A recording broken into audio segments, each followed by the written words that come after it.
আসসালামু আলাইকুম ফেসবুক প্রিয় বন্ধুরা। আমার গরুটা কালকে অ্যাক্সিডেন্ট হয়েছে, তো আমি গরুর জন্য ওষুধ বানাইতেছি। এই যে হলুদ মরিচের গুঁড়া, তার মধ্যে দিয়ে দিছি নারকেল তেল, তার মধ্যে আবার দিছি কাফুরের গুঁড়া ফাঁকি কইরা দিছি। এখন এগুলো আমি অনেকক্ষণ জাল দিয়া একটু হালকা শুকনো শুকনো করে ওষুধটা বানাবো।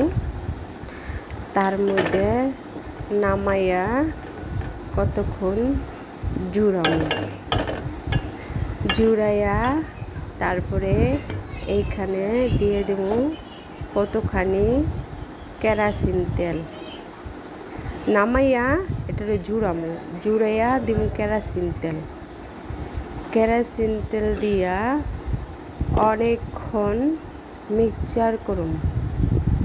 মিক্সচার কইরা ভালো করে মিশিয়ে ঠান্ডা কইরা তারপরে আমার গরুর যে জায়গা কাইটে গেছে ওই ক্ষতর মধ্যে দেখা লাগাই দিম।